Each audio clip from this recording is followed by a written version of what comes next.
Hello, trong xe tao làm gì này sợ yêu thương này à? Để nó cứ hư hư nó này à? Giờ trong xe tao làm gì này sợ yêu thương nó thiệt.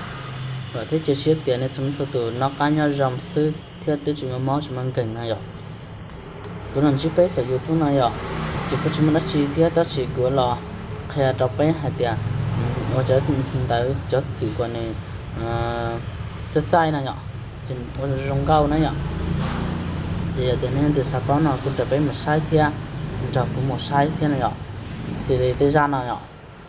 ok, thời gian nào nè, tại sao nó cũng một chế, cũng một cú plau một đôi ạ, chế cũng khép bên nè, chế này giờ thì cũng khép một cái từ này chế chế cũng khá là một bên một kèm một em khép bao này ạ, đó là thầu cũng khi này ạ. Trên tổng đối dòng không nhiều sản xuất từ giờ tiền nên cho nó xuất từ tiền lên từ sai là anh chỉ cho lòng sẽ là tao này ạ giờ tiền nên lên từ giờ tiền chỉ tập bao nó chỉ cũng khá là bên một sai thế chỉ tao nên ta thọ này cho nó xuất từ giờ tiền có thể dùng thế này chỉ bắt số là số sang cả đăng ký lại cho cụ thể ở sau này ạ.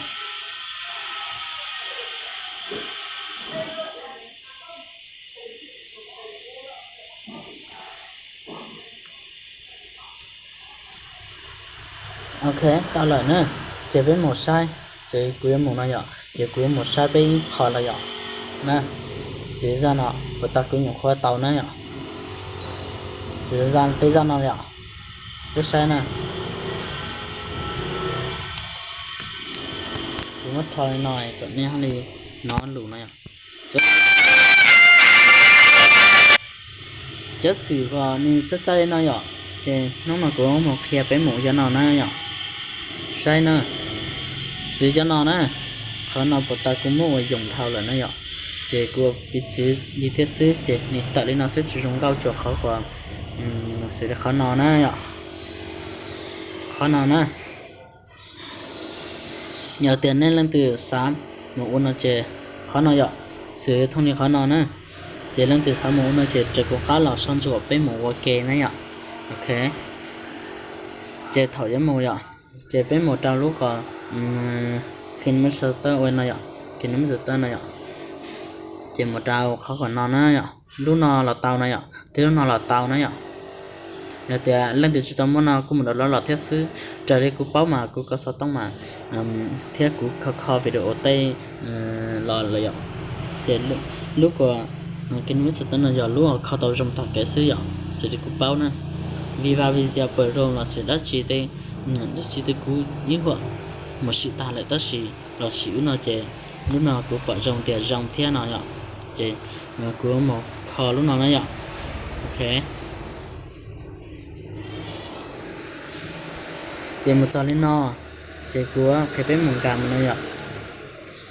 chế cũng một vì đều nó đào thế chế chế của khá một này ạ, chế của khá là bé sai nè bé một nhiệt đầu lúc nào ạ, ok ta chỉ bên nhiệt độ hoa nọ nữa, ta nên tại lên nó chỉ bên nhiệt độ hoa nọ nữa vậy, hoa nọ nữa vậy, chỉ có một lóng mau đây ạ, có gì nữa ạ, chỉ có một lóng sẽ đi thì mau đó này ạ,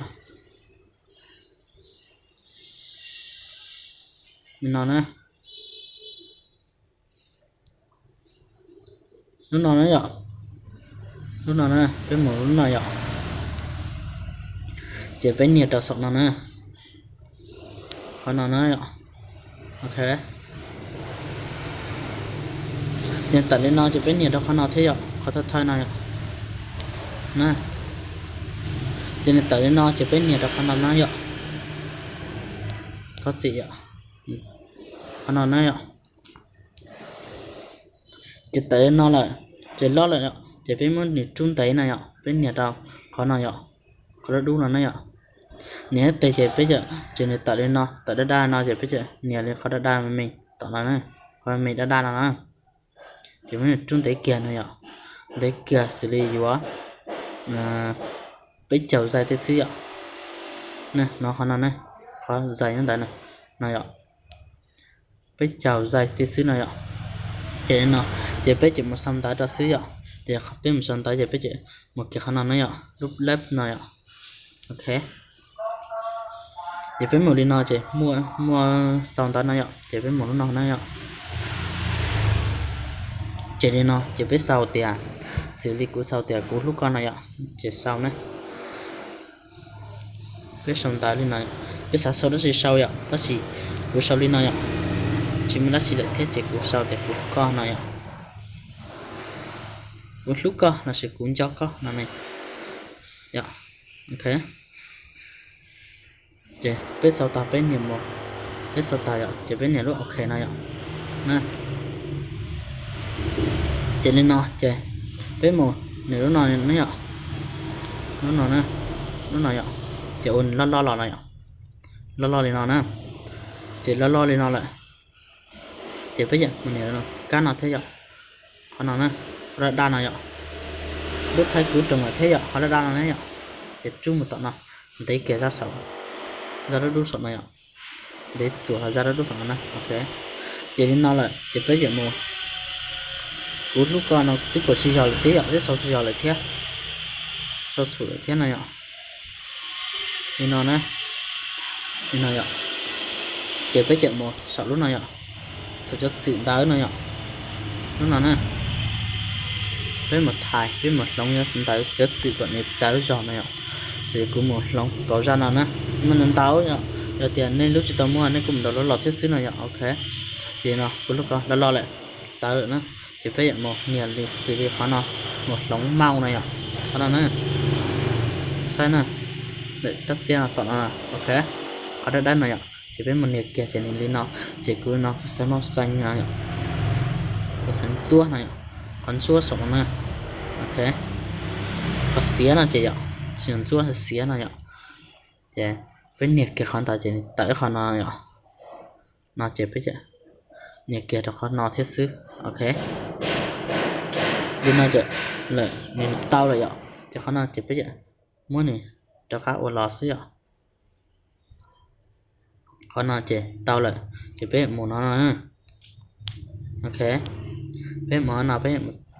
muốn đó là lọt thiết xứ nên nào chị giờ này luôn giờ thì này cho sử dụng là sử dụng cho các thứ ạ thì này thử nó xong rồi ạ chỉ nên cho khả năng mà đi bật tranh này ạ cái chỉ của cái đó này sẽ chỉ của cho đi khó còn cho xử lý khả năng xí ạ các cái cái này ạ thì mình đi sai này nó sẽ là to nè ok người tiền mua lúc xia và tiền này chỉ cho các cái là mà sai thế này ạ đi nào ạ chỉ lo lại nè chỉ biết cho khác lò xí ạ lò khó cũng nó chỉ biết một cái nào nè biết một cái còn hoàn tới này ạ chỉ biết một muốn chạy mà có chạy này ạ cái nào nè biết một chạy mà nhà thì biết chúng chạy mà nó chỉ biết đã không tâm khó thật tôi thiết xí này ạ chỉ li nó chỉ biết một cho không một đợt lúc nào xí này ạ lúc lép này ạ chỉ li nó biết một lúc lép bật tay chỉ như mua nó thế biết một lúc này ạ khá là nè ok nhiệt kia lên nào chỉ là tới còn rôn nó thế ạ tận nó nè ok lên nào nữa ạ ok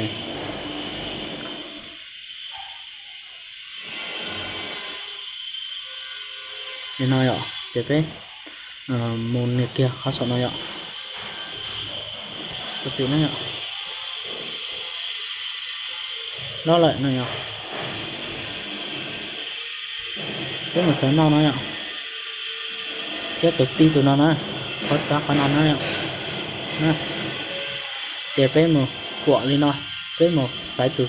pi này ạ để sẽ lo lại chế bé một sau này ạ đi nó nè bé một kề đi nó xíu ạ chế bé một sải mau tặng nó thế nào ok sải mau lia này ạ đỏ này ạ tao là kề nó xíu này ta có một sai đồ thiện màu nó đau đi giảm màu này ạ sao sai đã sai này ạ nè xanh duyên nhẹ không thể dụ khăn tài nó ạ tao là kề với tao nữa ok khi sẽ trẻ tao là kề lại chúng tao nữa chứ không nào chỉ biết một tao lại chỉ biết mình nhà tao lúc về sợ nó sợ nó đắt sợ nó ok để lo lại cho nó chơi bây lo nó bây nhẹ để tao con nào ạ con chúa này ạ chơi bây nhẹ tao có đa tao nó thế còn đa nó chỉ biết chú kiến hiện tại ý dạng đi có được 6 thế này ạ chỉ biết là có mỗi việc thế sử dụng câu thiết sư này ạ lúc lắp thế tập biết là có mình đã khá là thế có nào thế này ạ ok chỉ biết một đi nào chỉ biết nên nó trái đi nó có nọ thế ạ chỉ biết là có một của đi nọ thế ạ nó có một sái màu rồi nè cái màu xanh tên này nhìn đi nọ chỉ biết là có màu thế ạ trắng này ạ trắng nào nên nhẹ dạ thì với dạ con á là tao là kỳ này ạ là tao là kỳ sư nè sa kỳ chặt kỳ nó xứ nè sa kỳ chặt kỳ xứ nhẹ ok đi nó lại đòn tao lại nè chỉ biết vậy muốn này biết đã phát thông là không tự ta thế ạ cá nhịp kia nó chỉ biết đã không mình đến tới tổng nó theo sư ạ nên tới ta để tổng nó chỉ ok là chỉ hụt nó ló lại nó ạ chỉ biết cho chỉ tại đến nó ạ cho này tại nó chỉ biết một như kia ra này ạ nó ra này ạ cho chị nó ạ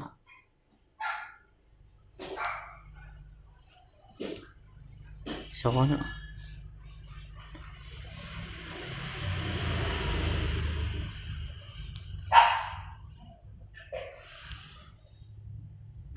cho chị này ạ sao chả lo luôn lại thế này ạ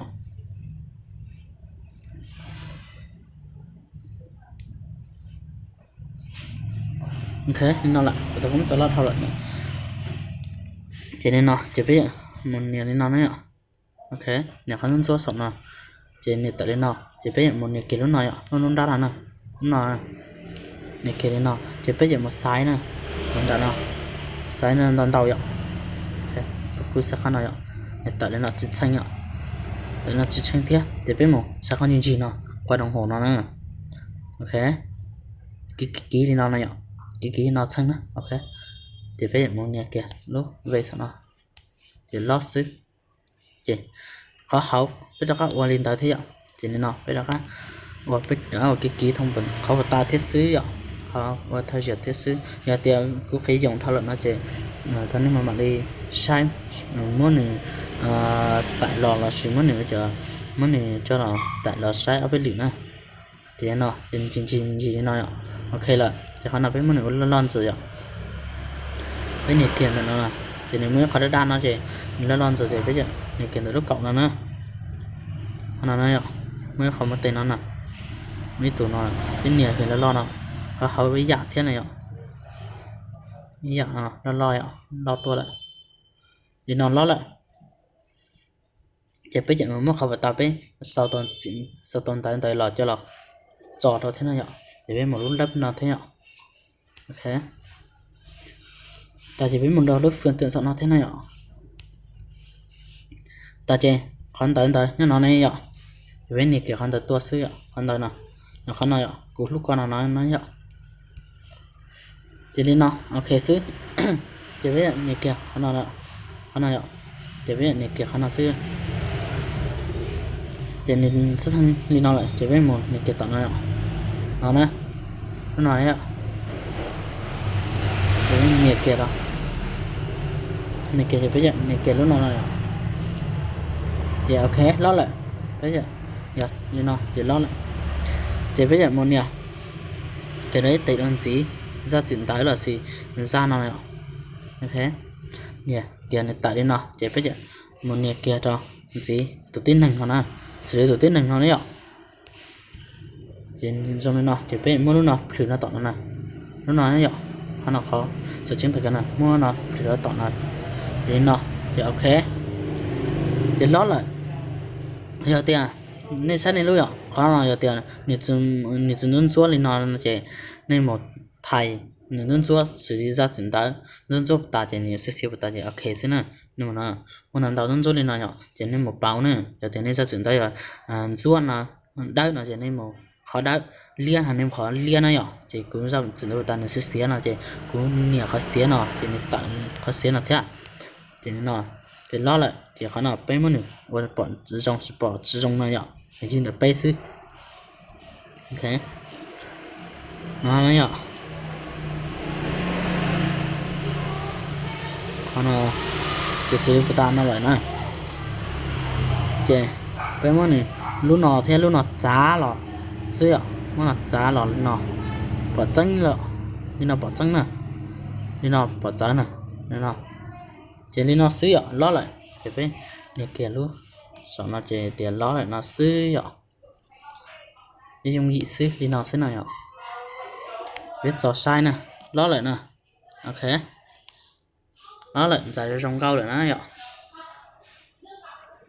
giải cho trong cao lại tiền tiền lên này ạ đi nào chỉ biết thiên nhà lọ nó sẽ biết mình thiên cao lọ này ạ chỉ nên giải cho trong cao lại thiết xí cho nó nhiều ta cũng muốn mà này ạ thì nên mà có khi bí xứ thiết xứ ạ thì có khi nó bao lại thì dòng xe nên mà để sai nên có bao này ạ ok tao cả này màu ở tao lên nước xe xá thế này ạ còn nó chỉ lò để bên mình từ đó là tổng thì bên chỉ bên nhiệt cái chỉ sẽ nó sẽ ok nó sẽ này ạ chỉ bên mà đó thông sử dụng ta này ạ chỉ bên nhớ qua bên ở trong sử dụng thông là chỉ bên một số này ạ khó không mà bỏ chân ta cái nó ạ ok chỉ bên nhiệt cái đó luôn ở can lập thử nó ạ can lập thử tao nó chỉ bên nhiệt cái đó nó chỉ ok xưa nó chỉ tại tại nó là tao lại cho nên một lát sẽ chuyển tao lên tao lại chỉ khi ta lại ạ lên tao xứ chỉ thao cả nên chúng số nó khác nhau rộng theo bắt thang cả số đăng ký lại đó của thế này ạ chỉ bắt chào nên chúng số tôi cộng thiết tôi sẽ sửa để của xong yêu YouTube này ạ YouTube này ạ vì lao TV channel này vì lao TV xí này ạ tại sao nó này ạ chỉ trong xe hoặc là trồng tàu này ạ chỉ mà đó sinh chi này đuổi tự ra nè giờ tiền nên lên từ chỉ bao ạ chỉ tháo xong tới hậu của ra video nó hậu cá của mình được kia này nè ok làm bài này số lượng sự tự nó khác nhau rộng một sào này ạ